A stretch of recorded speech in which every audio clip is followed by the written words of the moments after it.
So thank you, Florian and Micha, for the kind invitation and for believing I can be a tutor for this school. So my topic is laser cooling of neutral atoms from atom-light interaction to optical lattice clock. My lecture was supposed to be divided in two parts, and I will try to use like the formalisms of the first quantization. There is plenty of theoretician maybe later in the school to give you the real taste of what is the quantum electrodynamics from the quantum point of view. So I will start with an introduction of laser cooling, and then a little bit of reminder of what is the atom-light interaction, and then we will go through the hard mathematics of the radiative forces on two-level atoms. And then I will stop, and probably you will have, I hope, some questions. And I hope you find all my typos. I couldn't go through all the slides. In the second lecture, I will just briefly remind the technical part of how we use this theory for cooling and trapping ultra-cold atoms and make then the most precise clocks in the world.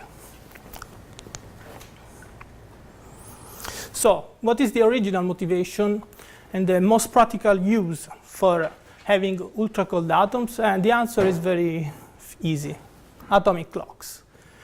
This is why there is a lot of shift due to the emotional effects. The first order Doppler is very, very disastrous for a thermal atomic beam.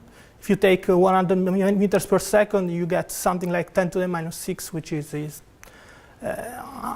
unusable. So you need to develop some Doppler-free techniques, but at some point you still have to get rid of this problem. And the second is the second order Doppler cooling, and this is quadratic with the velocity, and there is no way you use a Doppler-free to cancel this effect. This has to be measured, and for instance, for the old cesium beam clocks was of the order of 10 to the 13. That's why at the middle of the 70s, two different groups, one with the aim of clocks and the other one with the aim of ultra-precise measurement, for instance, for the hydrogen spectrum, start to think about how we can cool atoms. This is a little bit of this fantastic and successful journey. In 1917, so Hensch and Shallow with Weinand and Demmelt make the first proposals. Then there was the first demonstration actually with trapped ions. And the end, in the group of Bill Phillips, who got the Nobel Prize, finally demonstrated the use of light to cool down a thermal beam. Then this technique was extended to 3D cooling by Stephen Chu, another Nobel Prize. And then there was the theory of magneto-optical trap by Dalibard and Cohen-Tanguy, another Nobel Prize. So it's full of Nobel Prizes, and it's nice to collect all of them, even if these two guys got the Nobel Prize not for directly laser cooling. And the maximum achievement was, of course, in 1995, when laser cooling reached so low temperature that we observed for the first time the quantum statistics applied to gas of ultra-cold atoms in the group of Eric Cornell and Catterley. So this is quite actually the past, but now we have done a lot of a long road. So we use now laser cooling for to exploit matter wave duality. We can make with ultra cold atoms the best inertial sensing up to now. We have very good gravimeters and gradiometers. Actually, we are able to measure now the constant the gravitational constant almost with the same precision of the codata. Also, it is used for, since the creation of the first BEC, to explore new quantum states of matter, but also it is a very promising research area is the quantum simulation, and also quantum simulation and metrology. Since we are still working with clocks, we are very, very interested on exploiting ultra-cold atoms and take full advantage of the quantum technologies. Using light to cool atoms seems quite a intuitive idea. I mean, in our experience, when we have light on us, we just feel warm. We don't feel cold at all. That's because atoms actually don't absorb light. They scatter photons. And the scattering process actually preserves the momentum. So in principle, and we can also exploit the fact that the emission is spontaneous and isotropic. So we can think about a cycle in which we have a moving atom that meets a counter-propagating photon. This absorbs the momentum of the photon, so the momentum is reduced by this amount. Then it releases by spontaneous emission isotropically. So on average, this delta P, this momentum change is almost zero and cycles many, many, many times. And we can make some order of magnitude calculation. This is what physicists always do. So if we look at the change of velocity in time, this is proportional to the number, to the average number of recoil cycles times the recoil velocity due to the absorption of the photon. And this is proportional so to the scattering rate and the photon momentum divided by the mass. From this, we can extrapolate like a sort of semi-classical force, which is the product of the mass and the change of the velocity. And the force that we can get is proportional so to h bar KL gamma. So the change of, so this is a very, very strong force. If we take, for example, the strontium atom with a transition of about 30 megahertz at a wavelength of 461 nanometer, the force that we can expect is 10 to the 5 times more than its gravitational attraction. So one may wonder why we didn't use earlier before this technique. Also, we can estimate what is the energy, the ultimate energy that we can achieve with this cycling of cycles of absorption and emission. Of course, there is an determination of the energy of the emitted photons due to the scattering process, which is proportional so to the gamma, the scattering rate, the spontaneous emission rate. And we can, let's say, make this equation. Here, there is no equal, of course. And we can extract a limiting temperature, which is proportional, of course, to h bar gamma over kappa b. So from these very simple arguments, we already got the limit, more or less, of Doppler cooling. So the next slides, which are very heavy, we'll try to see if this is a correct guess and how much is wrong. So as I said, there are two main ingredients to make laser cooling of atoms with light. We need a fast cycling transition, so this has to be repeated several times until you get proximus to zero velocity. And the second is you need an intense monochromatic light source. That was the ingredient that at the beginning of the quantum revolution the physicists missed. The lasers were available just from the late 60s. Okay, this is the mathematical part.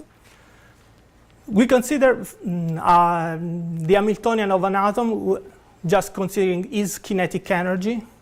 We consider also the nucleus at rest. So this is basically the momentum of the, is the reduced momentum, but it's basically the momentum of the free electron, plus an interaction, internal potential, which, as we know, for instance, for the hydrogen atom, gives rise to several quantized energy levels. Then we apply, in the semi-classical approximation, the standard Hamiltonian for the interaction of light with matter. So we have to change the momentum with this, applying also the electromagnetic potential and also adding a static electric field. And this gets this formula in which I already used the Coulomb gauge. And there is this second term that we can drop because the interaction strength is, we consider, much less than the internal energy and energy structure. Also, we consider a monochromatic plane wave, so there is no electrostatic field. And the resulting Hamiltonian is this one, with a time-dependent cosine perturbation. So this is the, if we look back at a lecture of quantum mechanics, is the typical time-dependent perturbation is the Rabi problem. So we can think about solving in that way. So it's the same as for magnetic resonances or other similar problems. But we just don't like very much this to deal with the electromagnetic potential. So we need to look much more careful at the system, and we can see that we can make the approximation that for optical radiation, the wavelength of the radiation is much, much bigger than the typical dimension of the atom. So we can expand at least the spatial dependence of this of our monochromatic plane wave, and just take the first term. Then we change, of course, A0 with the amplitude of the electromagnetic field. This is something that we like and we measure, and we exploit this relationship for the commutator of the position operator, which is so we change the momentum operator with the position operator commutator with the Hamiltonian. If we make some a little bit of math, we can exploit these and apply the Fermi-Golden rule, and at the end we see that for this potential, the expectation value between two atomic eigenfunction is proportional to the energy separation divided by the frequency of the radiation times the electric dipole operator times of course, the amplitude of the electromagnetic field. This is typically 1 on resonance. So we see that we can approximate the atom-light interaction just with the Hamiltonian, with an electric dipole Hamiltonian.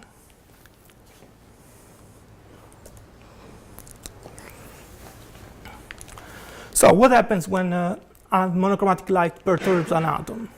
We look back at our full Hamiltonian, and in this time we express as a function of the atomic internal state eigenvalues. And this is a really big mess. I took from this book the energy structure of, for instance, strontium. So it's very difficult here to deal with all these energies. And these instead are the two operators that we consider. So there are a lot of states, and we cannot deal with them. So we make the assumption that the electromagnetic radiation has a bandwidth such that it is able to excite just one level, and just two levels are populated during the internal dynamics of the system. So this greatly simplifies all our Hamiltonians. So from a set of several states, we get just two states. This is a two-level system, and the dipole operator is very simple. It's an antisymmetric matrix, and the internal Hamiltonian is just I put the ground state at 0, so it's just the projection to the excited state. Then I do this substitution. I define the so-called Rabi frequency, that is function of the position of the center of mass, which is given by the scalar product of the dipole operator and the polarization operator. In this way, I greatly simplify my Hamiltonian. I took both these and these as real, and I put outside a spatial dependent phase, so that everything looks quite nice. We still have this not very nice cosine omega LT time dependence, but as we probably should know, there exists a unitary transformation for the rotating frame, and we take so we use actually the internal Hamiltonian, and we just take as energy as a frequency of the system rotating the frequency of the oscillating light. And with some not very difficult math, we get this very simple Hamiltonian. Okay, here we see two terms that are very simple to understand. So you can excite an atom absorbing a photon, or you can release a photon exciting the atom, is the other way around. And then we have these two terms at twice the frequency of our laser radiation, which are non-resonant for the system, so we can drop out them. And this is the very famous rotating wave approximation. So in the rotating wave approximation, of course, we have a system that is not more time dependent, so now the mathematics is much, much easier. So typically one solves quantum mechanical problems in the Schrödinger picture, but sometimes it's more useful to introduce the density matrix operator, which is a very general picture, and it can also be applied to statistical mixture, not just to pure states. So when we solve the equation for the density matrix, we get the so-called optical block equation that takes this quite very compact operational form. This Hamiltonian actually is the complete Hamiltonian, but we can see that for the internal state wave function, there is commutation with the external degrees of freedom of the Hamiltonian. So we just look back at the internal part of the Hamiltonian, and this is, if we do some math, what we get. We have 4 coupled differential equations. But we have to consider that by construction, the density matrix is both Hermitian, and the probability has to be conserved. So this means that there are only 2 independent equations with complex values, which actually reduce to 3 variables. And this is due to Feynman, another Nobel Prize. This is very nice representation of the problem, in which we recast again the elements of the density matrix so that U, V, and W, because at the time they didn't like X, Y, and Z, are real variables. And they look like the coordinates of a vector. In fact, all the dynamic of a 2-level system can be represented in a sphere, the so-called block sphere. So from the definition, it's easy to see that, for instance, the coordinate W is just the difference of the population of the 2 systems and lies on the Z axis.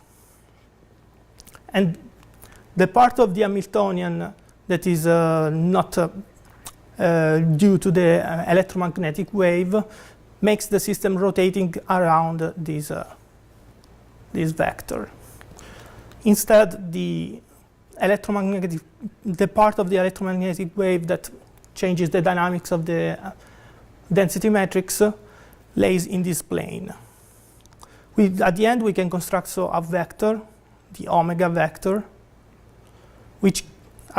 and the dynamics can be very compactified in this vectorial form of the optical block equations, in which the vector R precesses around the Q vector. So I already anticipated what is W. We want to know what is U and V from a physical point of view. And if we look at again back to the dipole operator, and we do his expectation, and we calculate his expectation value, that in the formalism of density matrix is the trace of this product, we see that at the end, we can write down as twice the dipole moment times U cosine omega t minus V sine omega lt, which means that the U coordinate is the one that is in phase with the impinging electromagnetic wave. Instead, because of this minus sign, the V coordinate is in quadrature with the evolution of the electromagnetic wave. And this has a very important consequence in the dynamics of the light-matter interaction that we will see in a minute. Do you have any questions? This is basically standard quantum mechanics. We don't even need to call it electromagnetic wave. Okay, here the thing gets a little bit more complicated, because actually, as we know, the electromagnetic field is quantized in many modes that are characterized by many infinite k vectors and the polarization vectors. And this is the typical Hamiltonian of the reservoir, that it is always on, even if it is, the mode is empty. In fact, if we take the vacuum state and we make the expectation value, for instance, of the electromagnetic field, we get 0, but its variance is not 0, and this has dramatic consequences. So in principle, when we have an atom that is excited, there is a finite probability that this will interact with the electromagnetic field, with the electromagnetic modes, and give one photon to one of these empty modes. And we can still use the Fermi golden rule, use this Hamiltonian, which is the same as the one I saw before, just for the Rabi frequency. We have to use the vacuum Rabi frequency. And this is the density of states, and here we can receive the very famous formula, which connects twice the momentum, the dipole moment, to the probability of spontaneous emission.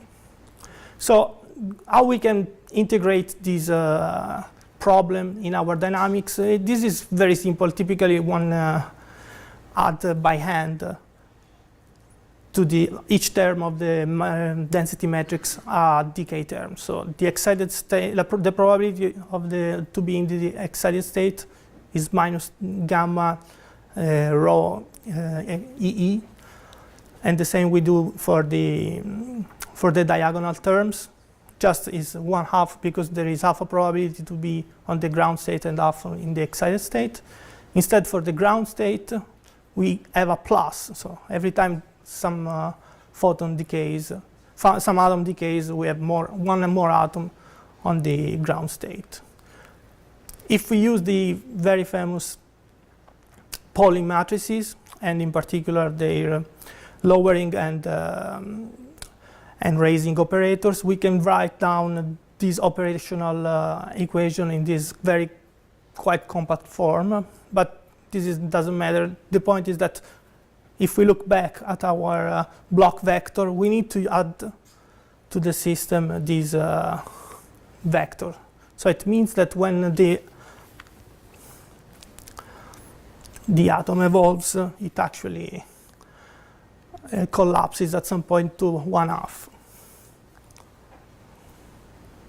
So the solution of the optical block equations with the decay terms is not very trivial, but in 1994 this story was able to find an analytical expression, and this is the parametric form of this of these solutions. But since the dynamics is very fast compared to the dynamics of the external degrees of freedom, we are more interested in calculating just the steady state values for the block vector. And these are the typical formulas. I'm not going through the calculation of these, just take it as it is, and if you don't believe, I will give you at the end some references. And we will express them as a function of this parameter S, which is actually the ratio, the on-resonance saturation parameter, so the intensity of the laser times the saturation intensity, which is defined in this way. If we look, for instance, to the steady state value of the W component, we see that for S that goes to infinity, this saturates to 1/2. And there is no way to do better than that. Okay, finally, we have all the ingredients to calculate how the interaction of light with matter influences the external degrees of freedom of our atoms, and how we can exploit them to control and cool probably the atom. Of course, we have to make some approximation. The first approximation is that we calculate the atom at a fixed position and at a fixed velocity. So these two values does not influence the internal degrees of freedom. And this is valid for, again, for in the long wavelength approximation. So if the extension of the wave function is much, much less than the wavelength of the radiation, and the same, the spread of the velocity is much, much smaller than the typical velocity of the problem. And if we recast these two inequalities and we use the Heisenberg uncertainty principle, we recover this so-called broadband condition. So the recoil frequency has to be much, much smaller than the spontaneous emission decay rate, which is quite typical for most of the atoms that we use for laser cooling, but is not always true. For instance, in strontium, there is at least one famous transition for laser cooling that does not satisfy at all this condition. So you have to solve at the same time both the external and the internal degrees of freedom equation of motion. By the way, we can define a semi-classical force operator as of course, the derivative of the momentum operator that we can, of course, use in the Heisenberg picture using the Heisenberg equation. Of course, we use the commutation relation, and we see that the force is just the the divergence of the Hamiltonian. And in our case, is the divergence of the atom-light interaction, and because it commutes with P, and the divergence of the atom-reservoir interaction that we kept for a while. But since it is a semi-classical approximation, we are more interested not just on the operational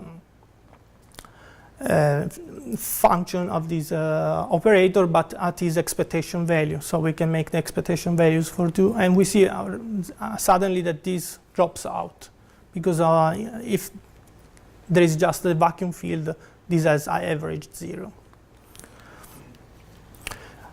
For solving this semi-classical equation, we have to make other approximation. So when we do this derivative, we assume that the dipole moment is constant. So we don't differentiate inside mu. And the other is that we can solve independently the Bloch equation and the semi-classical equation for the external degrees of freedom. So we take back our Hamiltonian in the rotating wave approximation, and we make the trace with our nice density matrix, keeping all the phase forms. So this is very complicated equation if we look at, but we have to exploit the approximation we said before. So we neglect the spatial variation of the electric field over the size of the atom. This means that we can take away from the trace the nabla operator. So we just do the trace of the totally antisymmetric dipole operator that is just proportional to the Rabi frequency, and we get this nice equation. And then we do the differentiation, and we get a term for the two coherencies of the density matrix. So the internal degrees of freedom of the atom was a much shorter scale, as I said. So we use we at this time. So in principle, this is a time-dependent equation.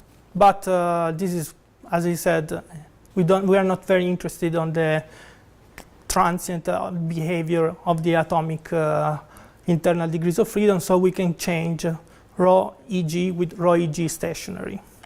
And if we make the assumption, as I said before, that we are at position 0 and the phase is 0, the force nicely reduces to this very simple equation.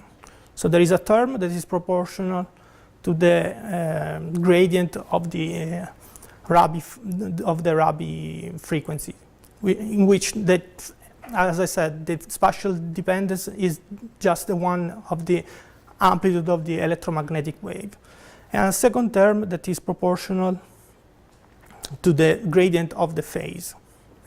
And we see here, I solved the equation for the density matrix, but actually it takes a very, very compact form if we take back the Feynman representation of the block vector. So this term proportional to the gradient of the amplitude is proportional to the U standard stationary component of the block vector, and this second part is proportional to the V, so the in quadrature term of the of the block vector.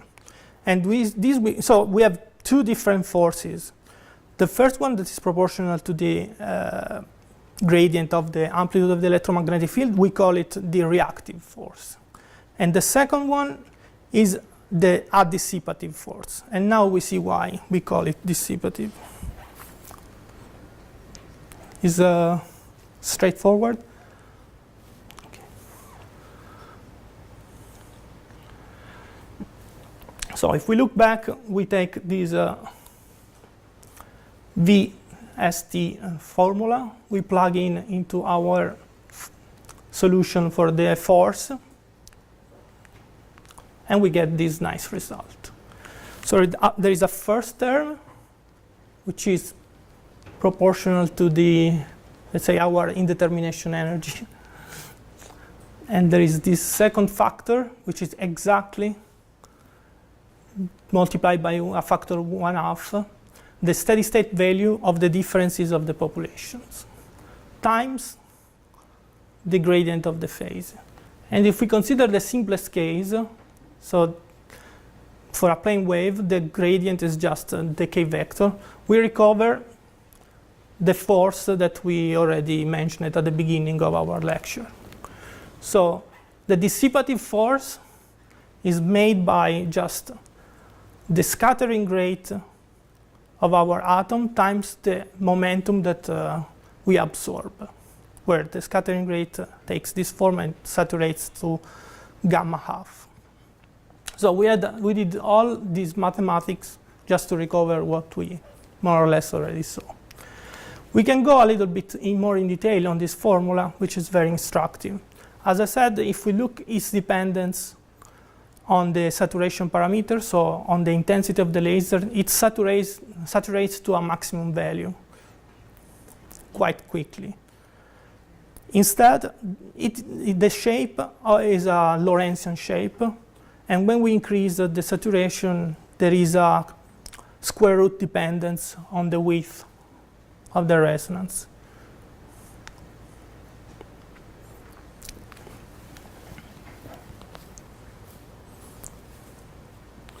So the second component of our force instead is the so-called reactive force, which is proportional to the gradient of the Rabi frequency. And if you believe to some algebra, we can express as a function of the gradient of the saturation parameter. We see immediately that if we have a plane wave, there is no reactive force at all. So this disappears completely. But we can take a second typical example. So we take a standing wave, so two counterpropagating waves. In this way, we have an explicit dependence on the space. We make our nice differentiation. And again, we recover this formula and a periodic dependence on the space. So if we look at this formula, we can actually derive it from a potential, and that's why we call it reactive, because it's called the dipole force, because it looks like it is due to the dipole momentum potential. there is some algebra to do, and we actually recover this formula here. So this formula here is proportional to h bar omega squared divided by 4 delta, which is exactly the shift of the Hamiltonian, the perturbed Hamiltonian, in the case if we add the electromagnetic wave in the rotation in the rotating wave approximation. This is the very famous AC Stark shift of the Bayer atomic system that we, as metrologists, always look and measure. But if there is also a spatial dependence on this shift, we also get a dipole potential that we can use, for instance, for trapping particle. Also, we have to look at this formula. There is a very different dependence on the detuning from the resonance. Okay, we already mentioned, for instance, when we looked at the interaction with the vacuum electromagnetic field reservoir, this system is actually subject to fluctuation. And in fact, we always take time and spatial averages, but actually there are a lot of, we can see that if we look carefully at the trajectory, there is like a Brownian motion going on in the dynamics of the single atom. So we can write down an equation for the spread of the momentum of the atom, which can be parameterized by this diffusion parameter d spontaneous. And this is due to the fluctuation of the spontaneous emission process, which is proportional, of course, to the single step amplitude, which is, of course, h bar k, the rate at which it happens, and which is proportional to gamma times the usual rho EE stationary value times t.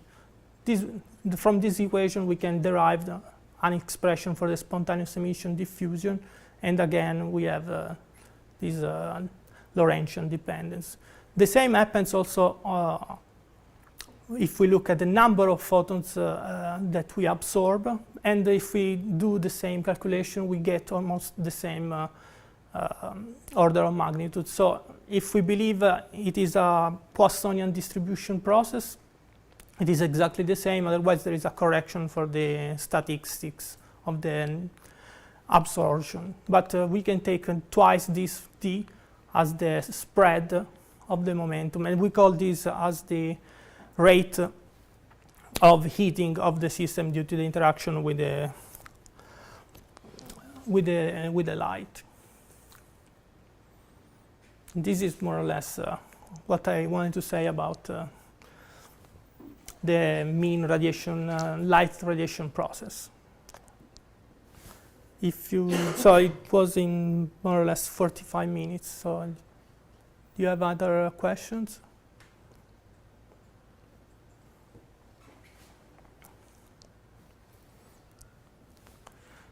Okay, we can go quickly to what follows.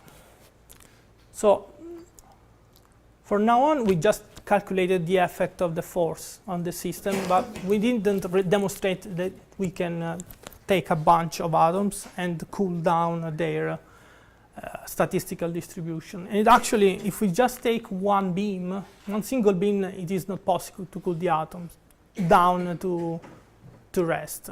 Of course, there is some point in which the atom will reach a minimum velocity and then it will go backwards. So the way to do laser cooling is to use two counterpropagating lights in such a way the atom can feel in both directions the effect of the radiation, the light interaction. In the case, how do we deal with the dynamical problem of a moving atom? Simple. We use the Doppler effect. Simple. In the limit of small velocity, we just recover the stationary problem, and we shift the frequency seen by the atom by the Doppler shift. And we can see that if we have two laser beams non-interfering in the, let's say, low intensity limit, they cancel out their force at 0. So it is possible to get a viscous force that is always counter-propagating with respect to the velocity direction of the atom. And of course, this requires that the detuning of the atom is negative. And looking back at the block equation, we can extrapolate a friction factor which is proportional to the, in the low intensity limit, to the saturation parameter. So how do we get the ultimate temperature in this system? We do the derivative of the momentum using this very simple formula, which is just a minus alpha over m times p. From this we can get how much of distribution, so delta p squared evolves, and this is simply alpha squared over m plus delta p. So this is in principle an equation that goes to 0. Of course, this is not possible because, as we mentioned before, there is an heating mechanism going forward. So the equilibrium temperature is reached when the heating and the cooling mechanism cancel each other out. Of course, fortunately for the heating system, there is no direct dependence on delta P, so it is possible to express at equilibrium temperature that in the low energy limit has this simple formula. So there is a term that increases with the detuning and another term that decreases with the detuning and gets this very nice V shape with a minimum that is reached easily at gamma over 2. And again, we recover the limit of the Doppler cooling, which is h bar gamma over 2. Again, is exactly the same formula that we already know from order of magnitude calculation, except for this 1/2 term. If we take some typical example for strontium and for the strong strontium transition, the Doppler temperature limit is very high, is about 700 microkelvin. For the rubidium one is much less, is 140 microkelvin, but is still quite high. And in fact, when Bill Phillips and Stephen Chu and others started to measure the limit of very low intensities and try to confirm the Doppler theory, they saw this very typical figure. This is for sodium. And it is very, very different. Both the behavior with respect to the detuning and the position of the minimum and the absolute value of the minimum with respect to the Doppler theory. So it seems the Doppler theory is really like a toy tool and doesn't work very well. And it is, because when we made all these calculations, we forgot a lot of things. For instance, it never happens that an atom is completely with two-level systems. And for the alkali systems, actually, this is completely not true. And the interaction of the polarization gradients that we completely forgot here with this multi-level system get rise to some sub-Doppler mechanism that gives this low temperature limit. This is for sodium. Sodium has a Doppler temperature of 240 microkelvin, and this is about 40 microkelvin, which is exactly the other temperature that is important in this problem, which is the temperature associated to the recoil energy, which is typically smaller than the Doppler temperature because of the broadband approximation that we made. But this is also not an ultimate limit too. It is possible, and maybe you will see in the next lecture, to overcome this limit. There is an atom that is quite similar to at a very good approximation is like a two-level system, and is the strontium atom. So at least one expects that we see this 700 microkelvin. Unfortunately, I didn't have time to include the picture, so I just draw here.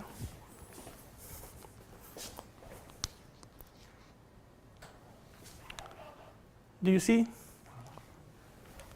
So all the equations I wrote, they can be scaled because they're all, the detuning is parameterized by the gamma, so we can always write these kind of plots that are universal.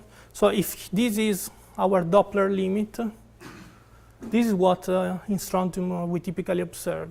We see almost an order of magnitude higher temperature than the Doppler limit. And this is still even more surprising what's going on. And this is because when we made this approximation, we have to be sure that the two beams do not interfere at all. If there are some intensity gradients, there can be some mechanism that start to induce heating. And this is what typically happens for strontium. Probably because strontium has this very big scattering rate. This is very, very inclined to have this very, very high temperature.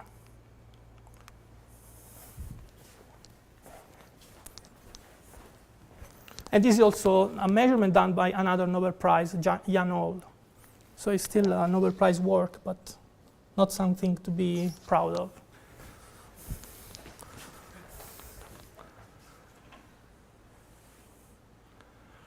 Okay. So with the 3D optical molasses, we can take atoms from a vapor, from a beam, from wherever we want. And the coldest part of the atoms will start to feel the interaction with the 3D molasses and will accumulate toward the center. Actually not, because as we said, there is no confinement in these dynamics. So they will start to cool and then will escape from the cooling region. So we need to find, if we want to make a clock, for instance, we want to know exactly the position of the clock, interrogate the atoms always at the same place. We need to find a way to, let's say, trap exactly the atoms in one position. And this was done by Stephen Chu and co-workers by adding a position-dependent Zeeman shift. How do we do this? We put, this is for instance a one-dimensional system. We put a magnetic field gradient. For parity, I never said, but we cannot have a j equals 0, j equals 0 transition. Typically, we need at least delta L equal 1. So the excited state typically has at least j equal 1. So it has some Zeeman sublevels. And in presence of a gradient, they split in function, as a function of the position. And then we just modify our optical molasses with two circularly polarized light. And we see from the Zeeman splitting that typically, for instance, if the atom is in this position, it will be more inclined to absorb the light from the sigma plus less than the sigma minus that is completely out of resonance, because for sigma transition you have to you need a delta m equal plus minus 1 in the Zeeman sublevel quantum number. So adding this feature, we also can derive an elastic force, where at the first order approximation is proportional to our viscous force times the difference of the two magnetic factors, magnetic moments. And this is very typical because the ground state typically has something like j equals 0. And instead, we usually do laser cooling with something like j equal 1, but L equal 1 or more. So there are very different Landau factors, and so this applies very well. Again, this is not true for strontium, but this time strontium-87, since if we look cool at the intercombination transition, more or less the splitting of the two is the same. And actually there are, for some Zeeman sublevel, that they have the same probability to absorb sigma minus or sigma plus. And basically there is no confinement at all if we use just one single laser. How do we realize experimentally this configuration? If we want to make a 3D confinement, the straightforward solution is to take a pair of coils. We drive the same current with anti-Helmholtz configuration, and we get, for the Maxwell equation, a very nice quadruple field with the gradient on the zeta direction twice the one in the x and y direction. And with the proper circular polarization, we get a lot of atoms at the center of our trap. But we can also exploit a quadrupolar magnetic field also in one single direction. If we take some squared coils with one dimension much bigger than the other, at the center there is like a zero field. And this can be used, for instance, not for trapping, but as an atomic funnel. So if we have some atomic vapor or a beam coming from a transverse direction, they will be funneled in the zero force point and escape if there is a push beam can be directed wherever we want, in particular on, for instance, another 3D mod.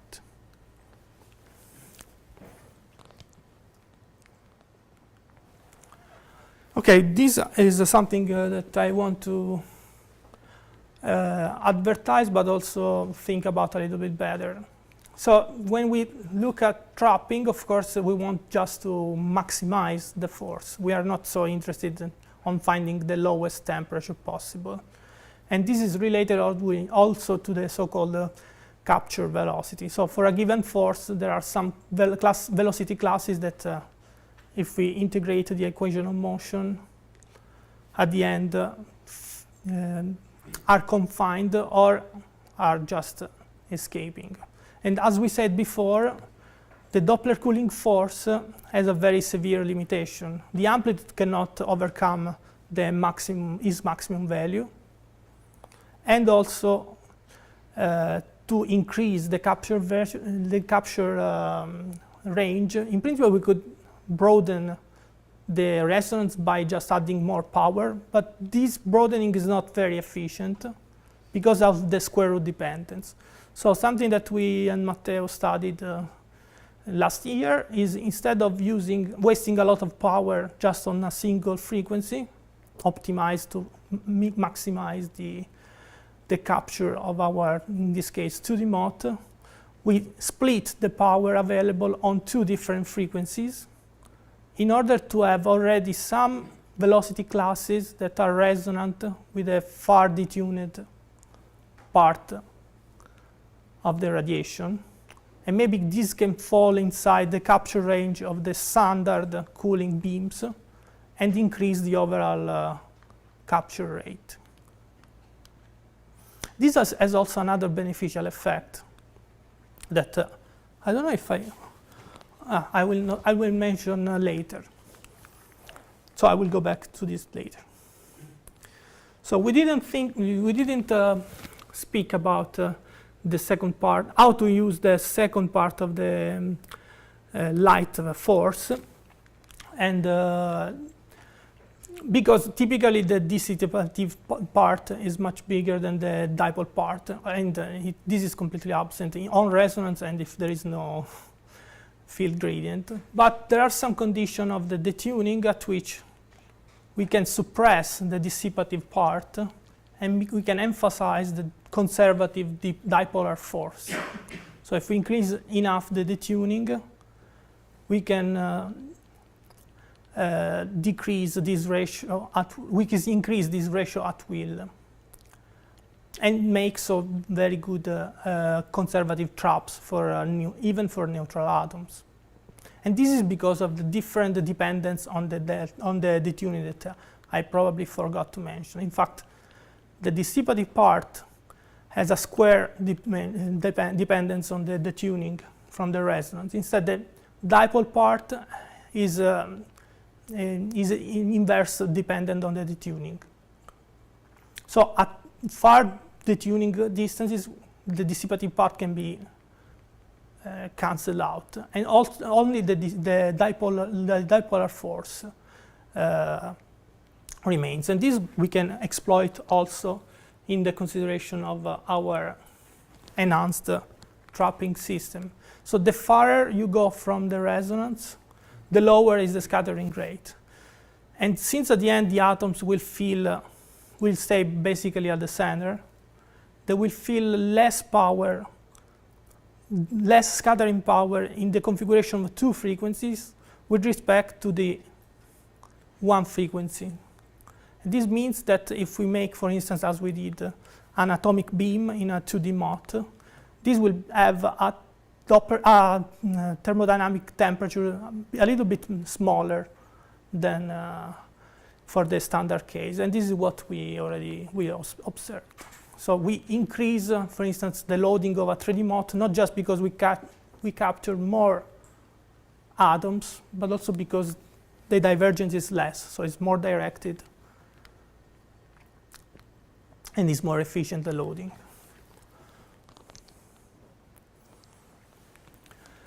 So fortunately, we always work with Gaussian beams that provide a 3D gradient to trap the neutral atoms. And we can use lasers in several ways, just a single focus beam, two cross beam, or in the standing wave configuration.